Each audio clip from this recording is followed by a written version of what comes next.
This is the Fifth Estate Winning Headlines, your media police post. In this segment, we summarize some of the headlines that you might have missed this morning. But we also take a look at the political pieces that we call cartoons in this country. Today is the 29th of May 2019, and I am 2J. I am Tuem. And I am Miss K, your host. Again, in case you missed it, this is Winning Headlines. Let's take a look at today's headlines. Yes. The Star, Moiskin dished out ADC land to cronies. Daily Nation, it's war at KRA. Yes. Does this mean I don't get to pay my taxes? The Standard, quizzed over Israeli firm's bribery probe. Let's start with this scary story. I'll join from where you've left. It is not illegal to avoid taxes. It is not illegal It is illegal to evade taxes. Very true. Okay, so I'm not avoiding tax, I'm evading. I'm not evading tax, You're I'm avoiding You're tax. avoiding tax. And it's not my fault. No, Yes. I hear the system is down. Yes. So tell us, what about this headline? No, I'm flabbergasted by this story.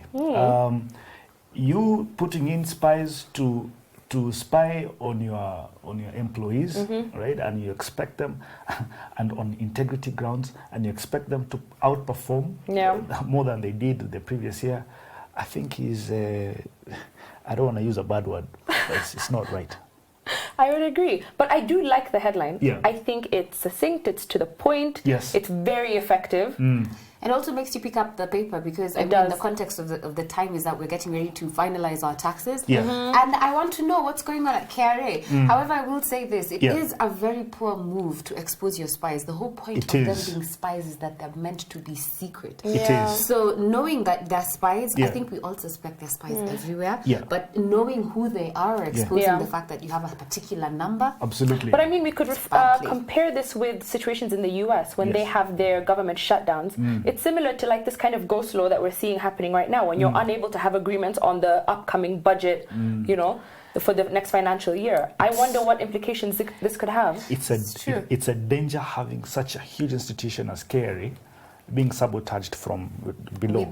From below, because the guys who are doing a ghost law are the guys who have been targeted. Now, if those guys will not work, how will such a monolithic institution like KRA collect taxes? Yeah. So if you have a giant and the giant is paralyzed, then the knock-on effect on the whole of government is real. Very Yes. dangerous, yeah. Before you toss that, we have a three-part criteria that we use to break down the headlines for you. We ask ourselves three questions. Is this headline topical or is it speculative? Is it repetitive or is it groundbreaking? And finally, is it thoughtful or just plain lazy? Yeah. I wasn't going to toss it. I actually think it's a very good headline. So then talk it in the parking bay because Alright. I actually, when I was going through it, I didn't feel like it was repetitive. I felt like it was quite thoughtful. Yes. It's interesting. It makes us think. I agree. Yeah. Quizzed over Israeli firm's bribery probe. Michael Kamau, Franklin Bet, Mesha Kikidenda. Yeah. Let's assume this. Let's assume they committed a crime. Will they be last to commit this crime? The last or the first? Will they be the first? last. Will they be the last? No. There'll be others, correct? Yes. Now, here's my point. In America, they call it lobbying. Elsewhere, they call it something else. And if they were working for a private firm, they would probably have bonuses for having gotten an Israeli firm to come and build a road here. Yeah. This is my point. Corruption will always be there for as long as the government is designed to be extractionist. So we should institutionalize it as it has been done and give it a different moniker. Call I would agree Either with you. number one, let's make corruption legal right now, or second, let's privatize. Because we are doing the same things over and over again and expecting different results. And that's what a fool does. Absolutely. Definition of insanity, yeah. Toss it. And I think more importantly is the fact that this is coming off the backs of an already existing Israeli investigation. So EACC, no, pat on the back for you. You haven't done anything. You just picked up what your far better and superior counterparts in another country were able to do. I think that's also sad. I feel like that would be the second time Chicken Gate was picked up because Serious Fords was investigating it. And now again you have the Italian firm, if I remember, Kimorera and Aurora, picked it up because they declared bankruptcy in Italy. And now we're having other people do our work. Morality should not be part of your strength when you're being employed in public service. And I've said it. What? Okay, we toss. Toss it. Moi's king dished out ADC land to cronies. Our first question was, where did this story come from? Right? I don't know. Because I think these other headlines, they kind of make sense, with the tone of what's going on. And then this is just out of nowhere. Out of pocket. Yes. I don't know. I think it's parliamentary, what do you call it?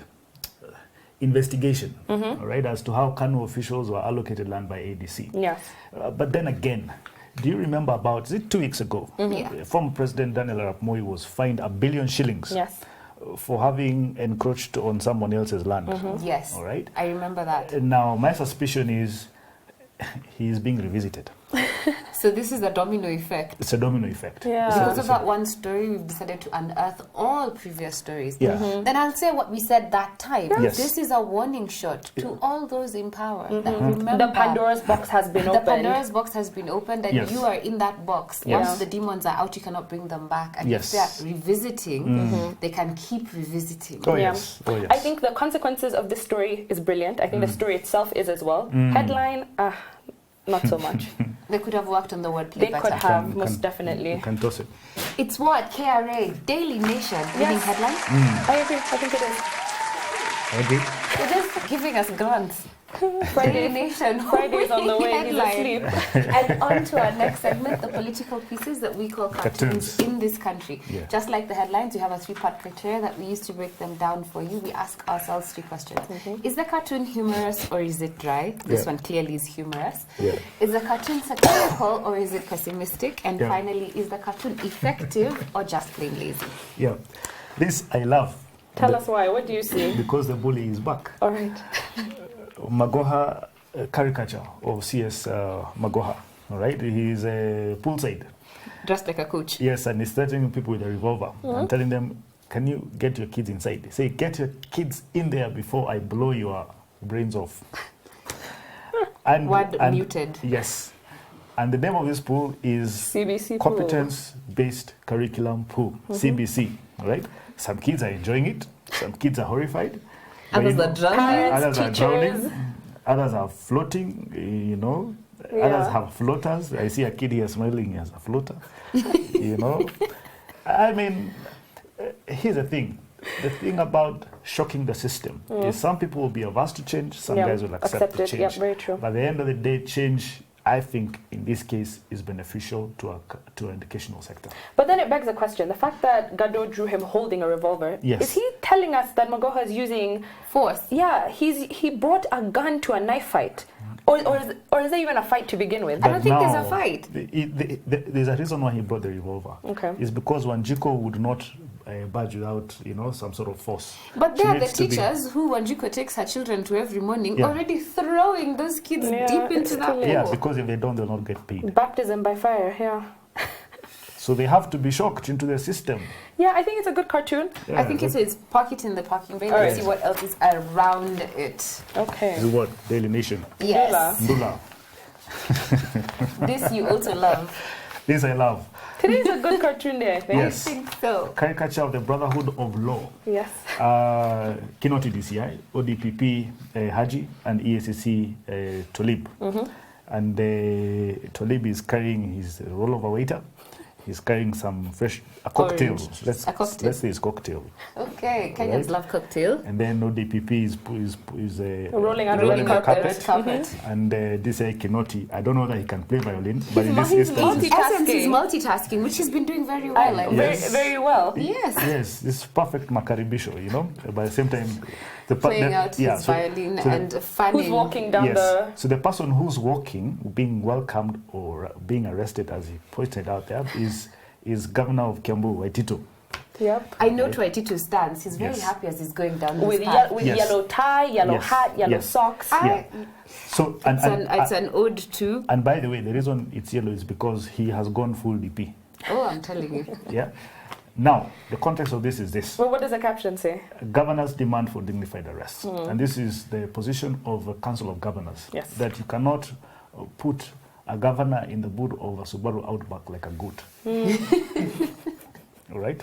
Yeah, I mean... It's a lack of respect. There's no dignity. Yes, these are mini presidents. I mean, give them have some a whole respect. Flag. Yeah. You have a entourage, a motorcade. Absolutely. Now, can you imagine your CEC? Then now you get out of the motorcade and then you open up this little trunk and you squash yourself, trying to kind of fit in there. Now imagine a normal guy.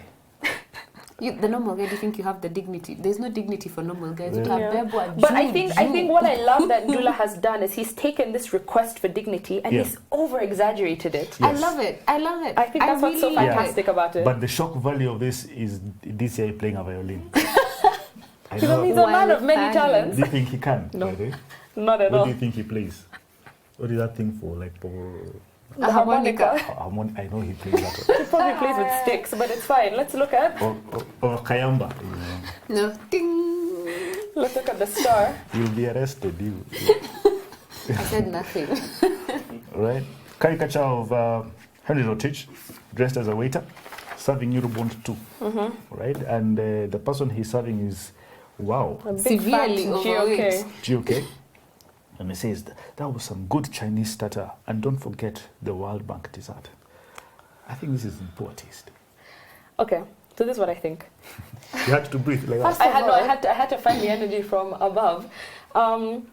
I thought it was funny up until the point he said that was some good Chinese starter. Because I think that is relevant and it's a good play on the Chinese food that we eat and the Chinese loans that we beg for, right? Yes. That was good. But then once he said the World Bank dessert and said he's serving up Eurobond 2, he lost me. It's too literal. But guys, what do you want Rotich to do?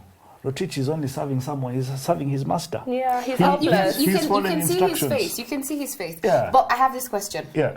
Regardless of what our thoughts are of the awareness or lack thereof of satire, of ozone, can we say that cartoon is effective?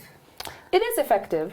I do. And can we say that it's one of his better cartoons? It is one of his better cartoons. And it does make that play on words come very, very close. If I had to grade it, I would give it a C+. You know why I like it is what I've been saying. Government is fat. It should go to the gym and look like me. However, when in comparison to what we have today, I say it goes down. Yep. So what do we say? Very quickly, let's decide. And CBC Pool with Magoha the coach versus these guys and the Hollywood Walk of Fame. I'm gonna have to go to jail. I'm gonna have to go with Ndula. I like the bully. All right, tiebreaker. I'm gonna have to go with Ndula. Ooh. I do like this cartoon. Yes. Okay, then you can have the juice to a lady serving Waitito. No, thank you. It implies that I'm also walking down that red carpet, down the Hollywood Boulevard, into the jail cell. I refuse. What is our final thought today? And now, our final thought. It is a book entitled Predictably Irrational by Dan Ariely. Say it. Ariely. I don't know. I think he's Israeli, so it's a hard name. Israeli? I believe so. All right. With an Asian wife. Did I get that right? I don't know. All right. 2M. Yeah. Central thesis, the way I saw this book, is human nature equals behavioral economics. Okay? And there's nothing wrong with being irrational. Right? There's nothing random, there's nothing senseless about being irrational. In fact, he says that irrationality, that's what he says, is systematic and predictable. And he says this because it is important to note that this book was designed for marketers, all right? And marketers should not look at things like beliefs of its consumers or opinions. It should go like, it should use how they behave to be able to make a product so that to sell to them. Yeah. All right. Yeah. So I am going to disagree with you on that, but I'll tell you why in a moment. Yes. So the full title of the book, Predictably Irrational, the subtitle is The Hidden Forces That Shape Our Decisions. Yes. So the book focuses on irrational consumer behavior. And the main thrust of the book is that we as consumers, we are consistently irrational. Yes. We're constantly making suboptimal choices and engaging in self-punishing behavior. Okay. So the author seeks to show how we are hardwired to make these bad decisions and how we can avoid them. Correct. So whereas you might say that it is for the marketers, which I think is an interesting way to twist the book, I would say that it is for us, the consumers, for us to understand how we do behave irrationally, and as the author says, how we can avoid those bad decisions. I agree.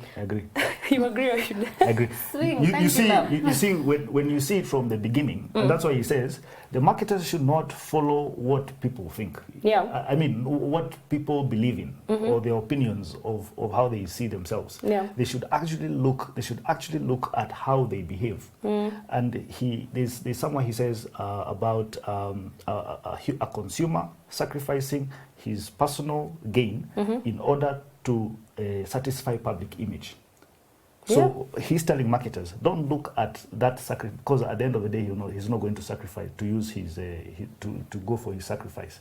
He's going to go for public image. Right. So I think we discussed this in the book Nudge, where we talk about behavioral economics. So this is a return to it as well. Yes. So I think we should make two distinctions that are discussed in the book: rational choice theory and the irrationality of consumers. Yes. So rational choice theory is a traditional assumption that when making decisions, we take in all the available information, all the probabilities, all the potential costs, and then once we've put that together, we make a rational and logical decision. Yes. However, in the book, Ariely argues that there are so many environmental characteristics and things and other factors that contribute into decision making. And therefore, like we have said before, we are actually irrational decision makers. We do things based on emotions. Yes. But then he adds on to that and says that irrationality is not just random, it's predictable. It is predictable. So he says not only do we make simple mistakes every single day, but we make the same mistakes every single day. And that is why it is predictable. Correct. So we consistently overpay, overestimate, and procrastinate. Yes. And we fail to understand the profound effects of our emotions on what we want. And we already overvalue the things that we own. Yes. There are lots of interesting concepts that he talks about. So one interesting thing that he discusses in the book, there was a test that they did. And he asked the question, why does recalling the 10 commandments reduce our tendency to lie, even though there is no chance that we're going to get caught if we cheat? Oh. Take that in for a minute. Yes. So the test that they did was, for example, I'll give you a test 2M and I'll tell you, I will give you the ability to cheat on this test and there will be no consequences. You will not get caught. Okay. So when they did that, they found that almost everybody cheated. Yes. But then I will go to Miss K and I will tell her, you have the exact same circumstances. However, before you start the test, I would like you to recite the 10 commandments. The people who read the 10 commandments before doing the test and being able to cheat did not cheat as much as the people who were given the option to cheat just flat out. I know what the answer would be. What would the answer be? You just read that Bible. Of course I'd read that Bible. And not cheat. But even if I didn't read the Bible, I still would not cheat. My social compass and moral compass is that high. Exactly. So he talks about how we are happy to do things when we don't have to pay for them, but also how when social norms are put into situations, we end up becoming better people for it. Okay. As you were saying, because the public image ends up being more important than how we perceive ourselves. Absolutely. Yeah. Absolutely. Okay, but one of the things I found very interesting is that in the book he keeps on identifying these predictably irrational things that we keep doing. Yes. So he'll tell us that you like free things. And because you like free things, it doesn't really matter how different in price that thing was to what you actually like. So he gives an example of how they gave people a choice between 2 chocolates. So you either get Hershey's, so the little kisses that they make, or you get Lindt. Lindt is a better chocolate, so they'll tell you Hershey's is 1 cent, Lindt is 15 cents. And people picked Lindt because it's the better chocolate. They're willing to pay 14 more cents for it. Then they made the price change by 1 cent. By making it change by 1 cent, Hershey's became free. Lindt got was $14 now, 14 cents. Remember, it's just a 1 cent difference. No one picked Lindt. Everyone went for Hershey's. So in the end, we end up liking free things. But then that also taught me something else. We also don't make decisions in this vacuum. We make decisions in comparison to other things. So people watching Winning Headlines will decide whether or not they like 2M here in comparison to 2J and I. But we also like making decisions between things that are similar. So they will leave you because you're by yourself and decide they all like 2M, he's the only guy, and choose between Miss K and 2J. Who do we like better? Because we are the same. We like making decisions based on 2 like things. Speak for yourself. I am a human being. I do make predictably irrational things. I think maybe the last example we can give from the book, because there are lots of stories. I was reading somewhere where they said all the chapters could actually live in isolation. But I think there was one interesting thing you were reminding me about. About the parents. Yes, it's called the daycare story. Tell us the daycare story. The daycare story. So the daycare realized that parents were picking up their children late. Oh, I know this story. All right, and so they decided to prevent that situation from happening.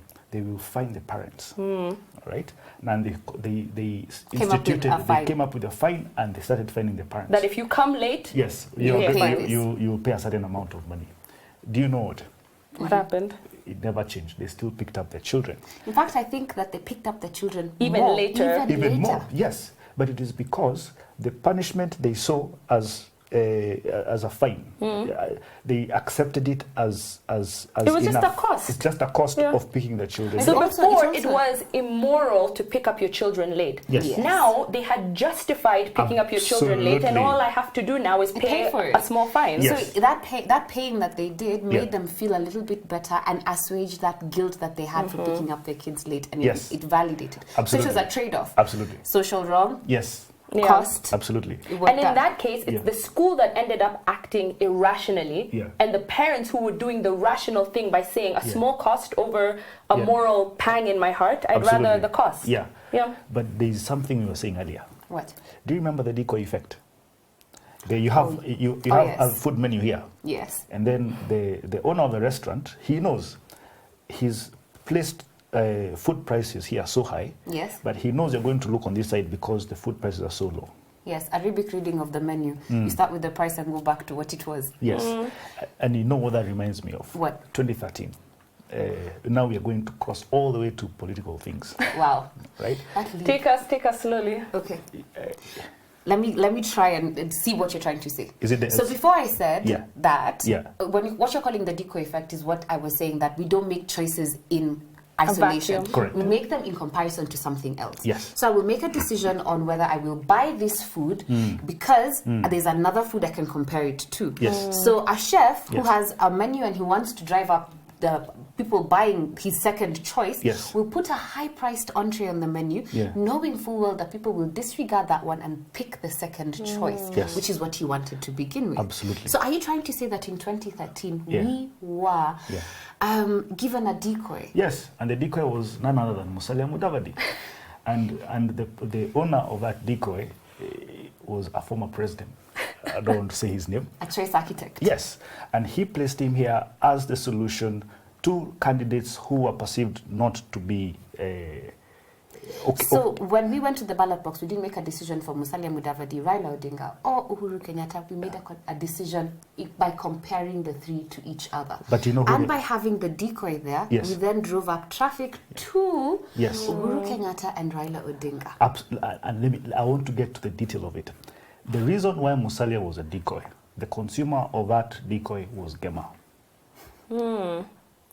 And it worked. And it worked because Musalia gives a story of Uhuru and Ruto showing up at his gate, and he made for them mandazis, and he said walikula yote, but he did not realize he was the mandazi. He was the mandazi. Yes, and you see, they knew that he would not be the candidate, but he thought he's going to be the candidate that everybody else would fall for. In short, William Ruto and Uhuru Kenyatta behaved predictably, whereas Musalia Mudavadi behaved irrationally.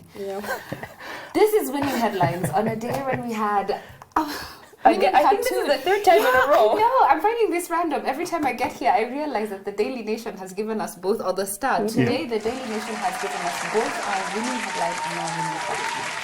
Please be both rational and predictable in your decisions. See you tomorrow.